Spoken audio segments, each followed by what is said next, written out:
La sexualidad es una parte muy importante del ser humano. Esta quizás sea una de las pocas afirmaciones en que la mayoría de los cristianos de nuestro tiempo pueden estar de acuerdo. No obstante, cuando comenzamos a buscar pautas éticas de cómo los cristianos deben entender y vivir su sexualidad, encontramos una serie de discrepancias. No se trata de un fenómeno moderno, aunque parezca raro, tampoco los primeros cristianos estaban de acuerdo del todo.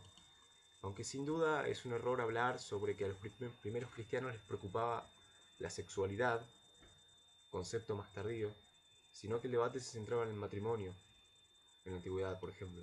Aunque sí, el enfoque cambió y hoy se discute, por ejemplo, si la homosexualidad es una condición humana legítima o se trata de una enfermedad o, más aún, un pecado. Más allá de las respuestas que alguien informado puede llegar a anticipar, todos crecimos más o menos por cultura, otro poco por educación religiosa y la enseñanza paterna, creyendo que los actos sexuales entre personas del mismo sexo son malos, son moralmente negativos. No nos cuestionábamos esas afirmaciones ni estábamos debidamente equipados como para cuestionarlas. Y no hay nada de reprochable en eso. Todos dependemos en diferentes áreas de nuestra vida de las opiniones masticadas que recibimos del pasado y no todo el mundo tiene ni las ganas, ni el tiempo, ni la inteligencia o la energía necesaria como para cuestionar todos los asuntos a través de sus fundamentos. Pasa que a veces puede tratarse de opiniones erróneas o ineficientes. Mucha gente comienza a cuestionar estas opiniones cuando su propia vida se ve en cierto punto asediada o por la duda o por la contradicción, eh, llegando a participar y reunirse en un proceso de replanteamiento. Y aún pensando en que pudiera haber opiniones que son correctas de estos planos, siempre es importante repensar las cosas desde una nueva perspectiva. Para un cristiano el tema de la homosexualidad, la mayor parte de la discusión trata de averiguar qué tienen que decir las escrituras sobre el tema. La Biblia es importante para un creyente en la medida en que ofrece una guía para su existencia y un sentido de la misma, y eso hasta donde sé parece justo. El problema es que los autores de la Biblia escribieron principalmente para su época, y no para la nuestra. Más aún, escribieron en términos que ellos y sus receptores inmediatos pudieran entender. Se pueden cometer errores abismales, extrapolando por ejemplo la cuestión de la sexualidad de una cultura a otra, de una época a otra. Casi que parece carente de sentido intentar dar una respuesta simple y directa de las escrituras a nuestro contexto, lo cual hace aparecer en el horizonte un nuevo interrogante. ¿Cómo se puede interpretar la Biblia si se quiere hablar de la homosexualidad con todo lo que se conoce de ella actualmente? Se puede decir que a grandes rasgos existen dos corrientes básicas de interpretación bíblica. Por un lado los literalistas y por otro los interpretativos. Los primeros afirman que cada palabra de la Biblia viene directamente de Dios y que se debe aceptar tal cual es. Los últimos creen que deben tomarse dentro de un contexto crítico e histórico. Los literalistas se apoyan en numerosos textos utilizando como ariete a Pedro de Tarso, un discípulo ingratita de Jesús que casualmente es un personaje en relación a sus prohibiciones para justificar la discriminación a mujeres, negros, judíos, homosexuales, y claros ejemplos de esto están dados por los siguientes capítulos y versículos. Génesis 19, 1-11, el relato de Lot en Sodoma y Gomorra. Romanos 1:27, igualmente hombres, abandonando el uso natural de la mujer, se abrazaron en deseos los unos por los otros, cometiendo la infamia del hombre con el hombre, recibiendo en sí mismos el pago merecido de su extravío. Estoy leyendo textualmente. Levítico 18:22. No te acostarás varón con mujer, es abominación. Levítico 20:13. Si alguien se acuesta varón, como se hace con la mujer, ambos han cometido abominación, morirán sin remedio, su sangre caerá sobre ellos. 1 Corintios 6, 9, 10. No os engañéis, ni los impuros, ni los afeminados, ni los homosexuales heredarán el reino de Dios. Vamos por parte. En el 1 Génesis 19, el pecado es la inhospitabilidad. Si te lees los 11 versículos, vas a ver claramente que tratan primero de violación. Los habitantes de Sodoma no querían ligarse a los huéspedes de Lot ni irse a bailar con ellos. Querían violarlos. Pero el problema no yace en la violación tampoco, sino en la falta hospitalaria de los sodomitas. Lot está dispuesto a entregar a sus dos hijas, vírgenes, a cambio, porque no quiere romper el amparo del visitante, tan vigente en la cultura hebrea. Basta con echar un vistazo a las posteriores interpretaciones de Sodoma, que fue destruida por la mano de Dios, en otros versos bíblicos.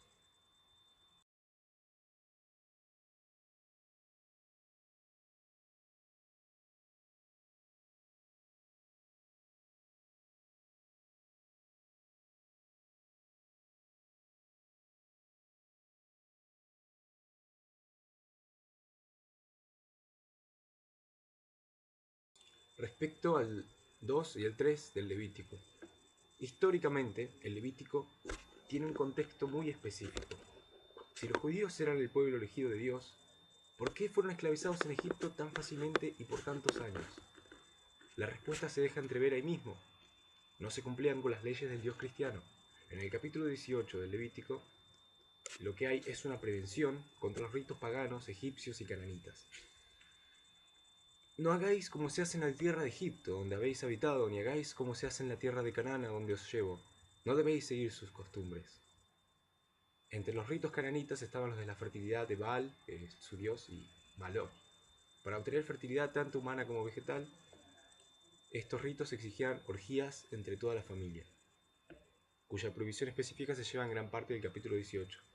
De ahí viene el versículo 22, que es sencillamente una impureza religiosa, hacer esto de acostarse con otras personas del mismo sexo, al igual que es una impureza religiosa tener relaciones con una mujer durante la menstruación o durante 66 días después de haber parido una hembra.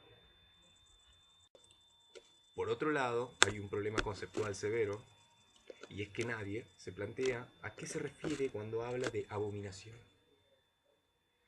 Una abominación, para un cristiano, es aquello que su Dios se encuentra detestable por ser inmundo, desleal o injusto. Hay varias palabras traducidas del hebreo de esta manera. Y Toevá es la única que se encuentra en el Levítico. Está generalmente relacionada con la idolatría, como en Ezequiel, donde aparece muchas veces. Dada la estrecha relación del Toevá con la idolatría y la práctica cananea de la prostitución cúltica, el uso de Toevá con respecto a los actos sexuales entre hombres en el Levítico pone en tela de juicio cualquier conclusión de que tal condenación debe aplicarse a las relaciones homosexuales llevadas con amor y responsabilidad.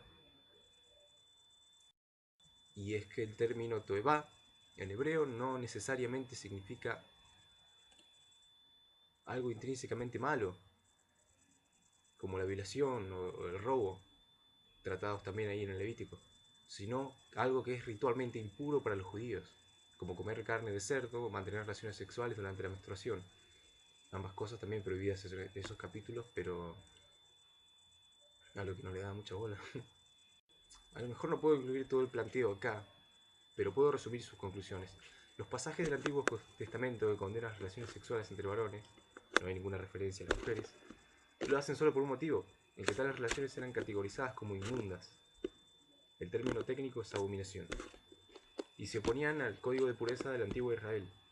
El Nuevo Testamento, sin embargo, deja de lado y relativiza la importancia religiosa del código de pureza. Jesús en el Nuevo Testamento dijo que la única pureza importante era la del corazón, no la del cuerpo, la del corazón. Pablo vio los actos sexuales entre personas del mismo sexo como inmundos, pero no como pecaminosos. Dice en un pasaje muy claro con respecto a la pureza: yo sé y yo confío en el Señor Jesús, que nada es inmundo en sí mismo, más que para el que piensa que algo es inmundo, para él lo es. Romanos 14:14. Si observamos los pasajes que se refieren específicamente a la homosexualidad, las escrituras cristianas, tomadas en su totalidad, no ofrecen ninguna base para ver los actos sexuales entre personas del mismo sexo como algo intrínsecamente pecaminoso. Es más, los ritos y las reglas que se encuentran en el Antiguo Testamento fueron dadas para preservar las características distintivas de la religión y de la cultura de Israel. Pero como establece Gálatas 3, 22, 25, los cristianos no están más regidos por esas reglas, por esas leyes judías. Los cristianos viven por fe en Jesucristo, no en el Levítico. Pero sí, las preocupaciones éticas atañen a todas las culturas y los pueblos de todas las épocas. Tales intereses estuvieron reflejados en su máxima expresión por Jesucristo, quien nada dijo acerca de la homosexualidad, por ejemplo, pero sí habló mucho con respecto al amor, a la justicia, a la misericordia y a la fe. La mayoría de los textos los libros del Nuevo Testamento, los 4 evangelios inclusive, no dicen nada con respecto a los actos sexuales entre personas del mismo sexo. Solo Pablo hace mención al tema. La declaración más negativa de él la encontramos en Romanos 1, 24, 27, donde en el contexto de un largo argumento acerca de la necesidad que tiene la humanidad del Evangelio de Cristo, describe ciertos comportamientos homosexuales como un ejemplo de inmundicia de los idólatras gentiles. Ahora bien, ¿se refiere el pasaje a todos los actos homosexuales o a algún comportamiento homosexual conocido por los lectores de Pablo? La carta a los romanos fue escrita para los cristianos judíos y gentiles residentes en Roma, a quienes les habrían sido familiares los infames excesos de sus contemporáneos, especialmente los emperadores romanos. Habrían tenido noticias también de las tensiones en la iglesia primitiva con respecto a los gentiles y la observancia de las leyes judías, como se ve en Hechos 15 y en la carta de Pablo a los Gálatas. Las leyes judías del Levítico se referían a actos sexuales entre personas del mismo sexo realizados en un contexto de idolatría. Es curioso, sin embargo, que el Levítico tiene otras prohibiciones que nadie en el mundo cristiano observa.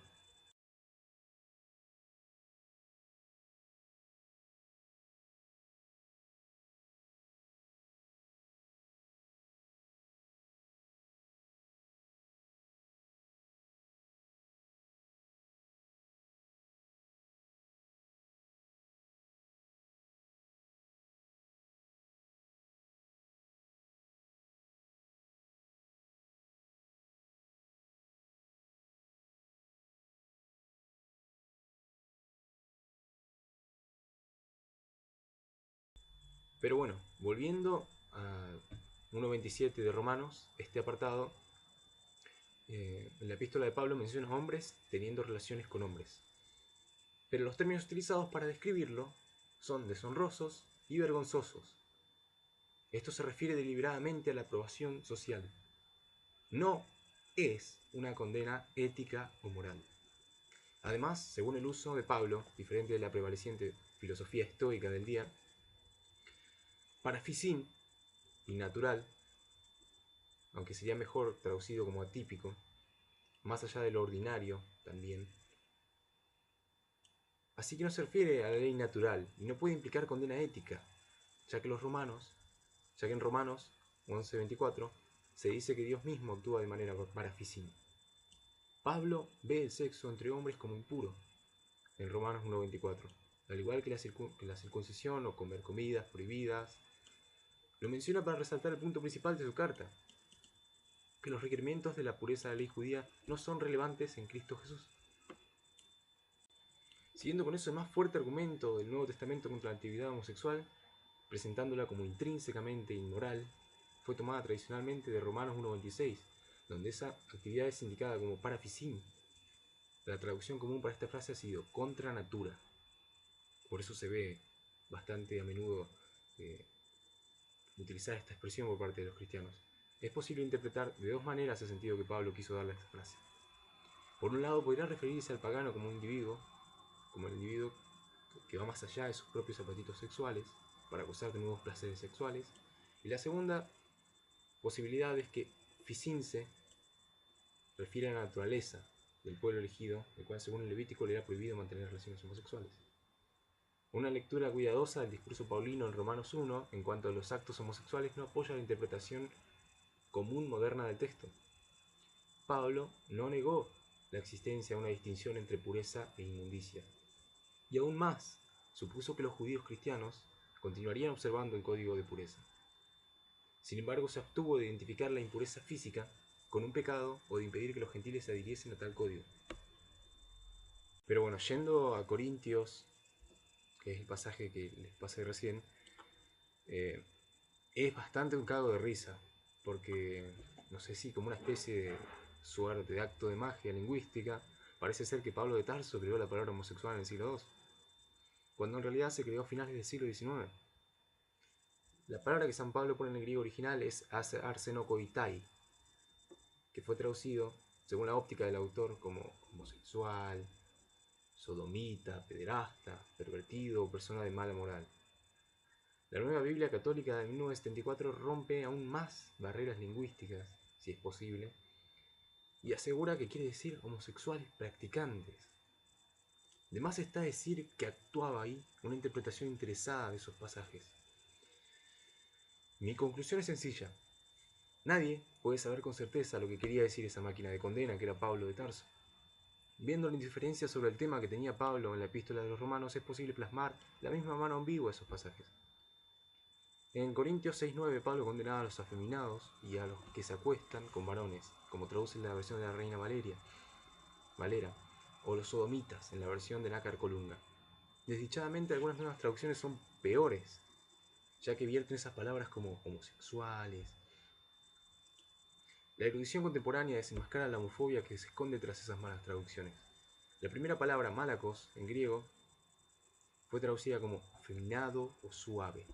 Más probablemente se refiere a alguien carente de disciplina o de control moral. La palabra es usada en otras partes del Nuevo Testamento, pero nunca con referencia a la sexualidad.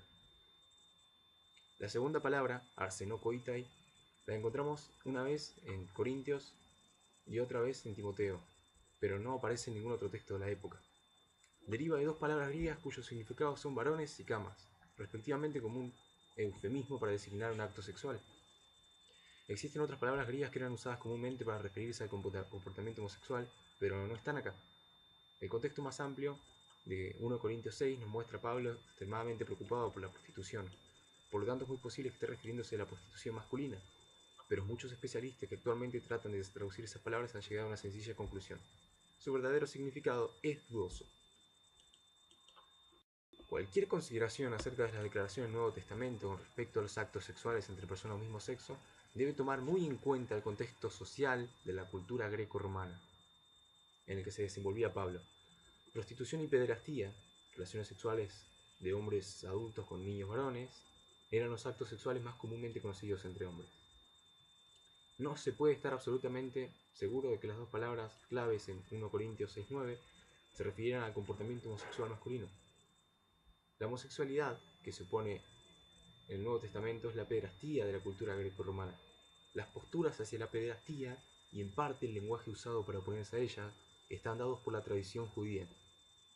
En los primeros siglos del cristianismo, la Iglesia aceptaba a los homosexuales como hijas e hijos de Dios, y hay indicaciones incluso de que sus uniones en la Iglesia fueron bendecidas.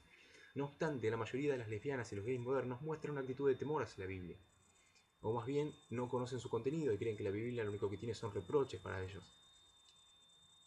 Si bien es cierto que la Biblia fue escrita dentro de un contexto cultural, patriarcal y heterosexista, el mensaje del amor sin condiciones y salvífico que supuestamente da Dios en Cristo puede sin más ser tanto para gays, para lesbianas, al igual que para los heterosexuales. De hecho, hay determinados sectores que gozan de una lectura más decidida y dinámica de la Biblia y colocan una perspectiva a la vida de los gays, lesbianas, y los familiares y amistades. Hoy en día hay un creciente consenso entre estudiosos y respetables de las Sagradas Escrituras de la Biblia que no condena este tipo de relaciones. Algunos teólogos, sin embargo, abordan la cuestión de diferente modo. En vez de analizar los varios textos que tratan explícitamente sobre los actos sexuales entre personas del mismo sexo, prefieren partir de un pasaje muy distinto. Este pasaje, ellos piensan que resolverá todos los problemas de la ética sexual, homosexual, heterosexual, al menos si estamos preparados para entenderlos como ellos lo hacen. El pasaje forma parte del segundo relato de la creación del Génesis, en que se habla sobre la creación de Adán y Eva. En una traducción moderna dice: por eso deja el hombre a su padre y a su madre y se une a su mujer y se hacen una sola carne. Génesis 2:24. Estos teólogos interpretan el pasaje diciendo que el Dios cristiano, al crear hombres, creó también un solo modelo moral sexual para todas las personas, el modelo de la monogamia heterosexual de por vida. Este modelo, dicen, forma parte del orden creado, no está sujeto a cambios que una cultura u otra, o de una era histórica a otra, y eso no permite ninguna variación. Bien, esa afirmación puede parecer intrínsecamente improbable. Es estar extendiendo demasiado el alcance de un versículo. Usted podría preguntarse si todo aquel que no haya desde entonces llegado a esta conclusión podría encontrarlo ahí. Yo también me lo pregunto. pero déjame ser tan fuerte como sea posible el argumento a favor de esa interpretación. Y entonces pregunte si es realmente válido tal argumento. Es bastante fácil tomar un modelo como anormal sin presuponer que cada desviación sea intrínsecamente errónea. De hecho, el antónimo normal de normal es inusual, no pecaminoso. Yo podría suponer que la educación universitaria es la norma para los adultos jóvenes de mi familia, pero no podría ver como inmoral el que uno de ellos quiera seguir otro tipo de vida y haya tomado maduramente la decisión de no asistir a la universidad. La identificación con una norma implica la designación de otro comportamiento como inusual, pero no necesariamente como inmoral. No tenemos indicaciones certeras de qué era lo que el autor de Génesis 2 tenía en mente. El texto en sí es ambiguo. Sin embargo, es mucho más simple interpretar el texto como un relato etiológico que sostener que forma parte de un complejo de juego de instrucciones morales deliberadamente oscuras. Como vimos, algunos intérpretes sostienen que Génesis 2.24 prohíbe o condena la orientación homosexual o las relaciones sexuales entre personas del mismo sexo. Es demostrable que su interpretación creacionista es improbable e inconsistente. En otra parte, también demostré que las escrituras cristianas tomadas en su totalidad no ven a la homosexualidad como algo intrínsecamente pecaminoso. Pero si la homosexualidad no es necesariamente pecaminosa, ¿significa esto que es necesariamente buena? En cierto sentido, sí. Si Dios dijo que toda la creación era buena, incluyendo su aspecto sexual, la homosexualidad es en realidad buena en el mismo sentido que toda la sexualidad es buena. Es uno de los profundos dones con el que Dios cristiano dotó a los cristianos desde el principio. ¿Y a los cristianos? No sé. Es el don de deleitarse, de maravillarse, de conectarse uno con el otro, el don de trascender de la humanidad. Imagina una especie similar en nuestra inteligencia, destreza, inventiva, pero diferente a nosotros en ese aspecto. ¿Podría tal especie no sexual ser humana, o algo que se aproxima al ser humano? En el sentido ético, los actos sexuales entre personas del mismo sexo no son ni buenos ni malos en sí mismos. Se vuelven buenos o malos en términos del contexto y el espíritu que los anima. Jesús estableció solo dos principios fundamentales de moralidad. Ambos involucraban el amor. Amar a Dios con todo el ser, con todo el propio ser, y amar a nuestro prójimo como nosotros mismos. Eso se lo tienen que saber de memoria, supongo. Todas las demás leyes, o más detalladas y específicas, dependen de esos dos mandamientos. Si no lo hacen, no poseen real autoridad. Los actos sexuales, heterosexuales, homosexuales o cualesquiera sea, son buenos cuando están unidos por el amor de Dios, por nosotros mismos y por nuestro prójimo, no solo por el prójimo con el que compartimos la cama, sino por todos que se comprometen realmente en tales actos. Son malos cuando violan estos criterios, cuando implican que alguien, usted o su pareja o cualquier otro individuo, no tenga real importancia, o cuando constituyen el amor de Dios por algún otro valor, tal como el éxito sexual o la gratificación o la seguridad. Con respecto al Nuevo Testamento, la poca frecuencia con que los personajes como Pablo se refieren a cualquier forma de comportamiento sexual entre personas del mismo sexo y la ambigüedad de las referencias al mismo invalidan cualquier conclusión definitiva sobre la postura de él con respecto a la homosexualidad, especialmente en un contexto de relaciones vividas con amor y responsabilidad. Puesto que cualquier argumentación tiene que tomar en cuenta la falta de datos, es mucho más confiable volver a los grandes principios del Evangelio enseñados por Jesús y los apóstoles. Ama a Dios con todo tu corazón y ama a tu prójimo como a ti mismo. No juzguen a otros porque Dios no los juzga a ustedes. El fruto del Espíritu Santo es el amor, contra esto no hay ley, etc. Una cosa es absolutamente clara, como dice Pablo en Gálatas 5:14, porque toda ley se resume en este solo mandato: ama a tu prójimo como a ti mismo. La Biblia en sí, según algunos aspectos de las Sagradas Escrituras, no dice nada en contra de la homosexualidad. Sí se menciona actos sexuales entre personas del mismo género, en ciertas situaciones, pero eso en unos 6 versículos de toda la Biblia. Y cuando uno estudia a fondo en su idioma original, hebreo y griego, cada uno de estos versículos y su contexto, y toma en cuenta la cultura de la época y que cada uno fue escrito, se observa que en cada caso hay problemas de traducción o de interpretación.